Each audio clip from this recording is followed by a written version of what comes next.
मैं नागरिकों के पास में सिर्फ यही मतलब शब्दों को लेके जा रहा हूँ कि मुझे आप अपना नौकर समझिए। तो अभी इस बार आपको बीजेपी से टिकट क्यों नहीं मिला?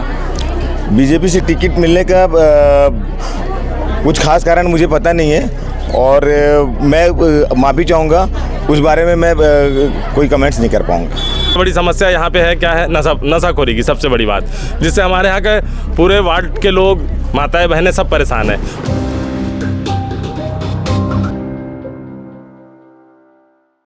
नमस्कार दोस्तों, मैं कलमवीर न्यूज़ से जमशील जामुलकर। अभी हम आए हैं वार्ड नंबर 12 में और अभी हमारे साथ है मोहित वाल्दे जी। ये वार्ड नंबर 12 के प्रत्याशी है। आइए इनसे थोड़ा बात करते हैं। मोहित जी, सबसे पहले तो आपको बहुत बहुत बधाई पार्टी द्वारा टिकट मिलने पर। धन्यवाद आप सभी का, जो मुझे आपके न्यूज़ के माध्यम से जनता के बीच बात रखने के लिए धन्यवाद। मोहित जी, अभी तो समय बहुत ही कम बचा है, तो जनता के बीच में क्या क्या मुद्दे लेके जाएंगे आप? देखिए, मुद्दे तो काफ़ी सारी है हमारे वार्ड के अंदर में, और जनता के बीच में मैं पार्षद पद हेतु नहीं जा रहा हूँ मैं, क्योंकि मुझे पार्षद बनाई है।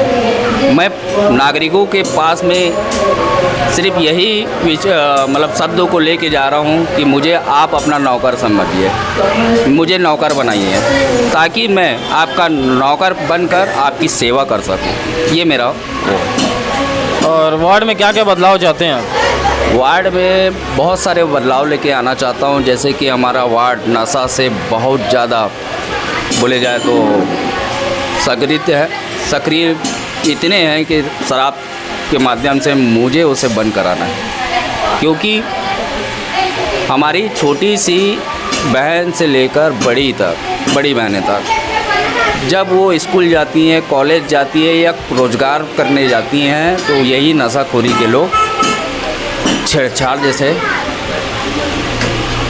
हरकंडा करते हैं, जो कि वो शर्मसार है। सबसे पहले तो मेरा ये बंद करने का काम रहेगा और नशा मुक्त बंद कराने का मेरा हो रहेगा। अभी इसके पहले बीजेपी के पार्षद रह चुके हैं यहाँ पे वार्ड नंबर 12 से, तो उनके कार्यकाल को आप किस तरह देखते हैं? देखिए, बीजेपी की बोला जाए तो बीजेपी के जो थे हमारे पार्षद महोदय, अगर वो चाहते तो बहुत अच्छा वार्ड बन सकता था, लेकिन आप ये सोचिए, जो पिछले पार्षद रहे और वो निर्दलीय पार्षद बन के आ रहे हैं, वो इस वार्ड के लोग समझ चुके हैं कि विकास जैसे कार्य वो नहीं करा पाएंगे। विकास जैसे कार्य एक गरीब का बेटा गरीबी साथ देगा। और एक आखिरी सवाल रहेगा मेरा, चुनाव जीतने के बाद आपके सबसे पहली प्राथमिकता क्या रहेगी? चुनाव जीतने के बाद में सबसे मेरी प्राथमिकता यही रहेगी कि मैं आपको पहले शब्दों में बताया कि मैं इस वार्ड में पार्षद के रूप से नहीं, मैं नौकर के रूप से मैं काम करूंगा, और नौकर ही बनकर मैं हर एक नागरिकों का सेवा करूंगा, और मैं अपने कांग्रेस के विचारधारा को सामने लाके मैं विचारधारा को रखूंगा, और जितने भी हमारे वार्ड के अंतर्गत में रोड नाली जैसी हर समस्या हैं, उसका निराकार करना मेरा प्रथम उद्देश्य रहेगा। और हमारे चैनल के माध्यम से क्या कहना चाहेंगे जनता को? मैं आपके चैनल के माध्यम से मैं अपने वार्ड के नागरिकों से सिर्फ यही अपील करना चाहूँगा कि इस गरीब के बेटे को, आप अपने भाई को, मोहित वाल्दे को चुनाव जिताएं, ताकि मैं आपके कार्यों को नौकर बनकर मैं आपका कार्य कर सकूं। धन्यवाद। अभी हम आए हैं मोहन नगर पश्चिम में वार्ड नंबर 12 और अभी हमारे साथ है अजीत जी। आइए थोड़ा इनसे वार्तालाप करते हैं। तो अभी समय तो बहुत ही कम बचा है, जनता के बीच में क्या क्या मुद्दे लेके जा रहे हैं? मुद्दा कुछ खास नहीं है। जो मैं आज तक जो काम किया हूँ, कुछ मेरे वार्ड में सड़कें बची हुई हैं, लगभग 2000 मीटर सड़क बची हुई है, नाली बची हुई लगभग 1200 मीटर के आसपास, वो बचा हुआ है, और एक गार्डन बचा हुआ है। और मेरा आज वापस चुनाव दंगल में आने का मुख्य कारण ये है, मेरे को अपनी महिलाओं के लिए, मेरे वार्ड की महिलाओं के लिए, माताओं के लिए, बहनों के लिए गृह उद्योग के क्षेत्र में कुछ काम करना है। कुछ अच्छा काम कर गुजरने के लिए मैं वापस अपने वार्ड की प्रतिनिधित्व करने के लिए आया हूँ। और बीते वर्षों में आप ही रहे हो यहाँ के पार्षद? जी जी जी। तो अभी इस बार आपको बीजेपी से टिकट क्यों नहीं मिला? बीजेपी से टिकट मिलने का कुछ खास कारण मुझे पता नहीं है और मैं माफ़ी चाहूँगा, उस बारे में मैं कोई कमेंट्स नहीं कर पाऊँगा। एक आखिरी सवाल, जीतने के बाद सबसे पहले प्राथमिकता आपकी क्या रहेगी? सबसे पहले मेरे जो महिलाएं हैं मेरे वार्ड में, उनके लिए रोज़मर्रा की जो ज़रूरतें हैं, नल, पानी, सड़कें, इनका पूरी तरीके से मुख्य रूप से उस पर ध्यान देना है। और जैसा कि मैंने सोचा है, गृह उद्योग के क्षेत्र में कुछ करना है। यह नल, पानी, ज़मीन, ये सब तो मूलभूत सुविधा है। हाँ। है ना, ये तो निगम का काम है, तो होता ही रहता है। इसके अलावा और क्या करना चाहेंगे? मैं गृह उद्योग करने के लिए आया हूँ। मेरे वार्ड की महिलाओं के लिए ना गृह उद्योग करना है, वो कुछ अलग और अनोखा है। अभी सोचा नहीं हूँ, लेकिन कुछ ना कुछ अलग करने की सोच लेके आया हूँ, उतरा हूँ आज मैदान में।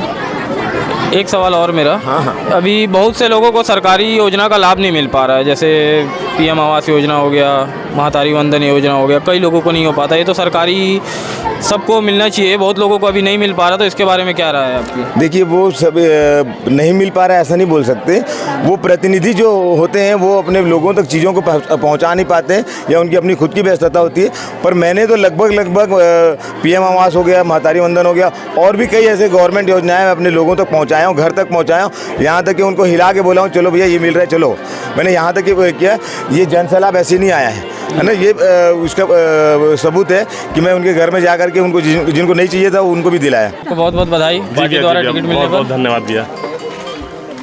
अब भैया समय तो बहुत कम बचा है, जी भैया। जनता के बीच में क्या क्या मुद्दे लेके जा रहे हैं आप? भैया, जनता के बीच में तो मुद्दे ऐसे हैं कि भैया देखिए, सबसे बड़ी बात तो यहाँ पे जो समस्या है वो हमेशा की है, अपन कुछ नया करना चाह रहे हैं, है ना। सबसे बड़ी समस्या यहाँ पे है क्या है, नशाखोरी की सबसे बड़ी बात, जिससे हमारे यहाँ के पूरे वार्ड के लोग, माताएं बहनें सब परेशान हैं, और अपने भाई लोग भी कहीं ना कहीं परेशान हैं, उनकी एक मजबूरी है।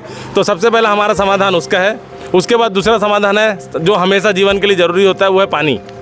उसको लेकर के हम लोग पहला दूसरा ये समाधान है, और बाकी फिर समय के साथ साथ अपने को करते जाएंगे। इसके अलावा देखिए, हमारी एक सोच है कि सबसे पहले तो एक वाचनालय, एक आज के बच्चों को पढ़ने के लिए एक वाचनालय का अपने को एक मतलब वाचनालय डालना है।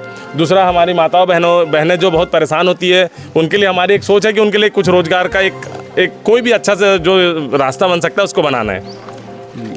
अभी जैसे पीएम आवास योजना और महातारी वंदन योजना का लाभ बहुत लोगों को नहीं मिल पा रहा है। हाँ, तो उसके लिए सबसे पहले देखिए, उसके लिए मैं सबसे पहला काम ये करूँगा कि मैं जो काम रुका हुआ है उसके लिए सबसे पहले शिविर लगवाऊंगा, और जितना काम रुका हुआ है उस शिविर के द्वारा मैं उसको आगे बढ़ाऊंगा।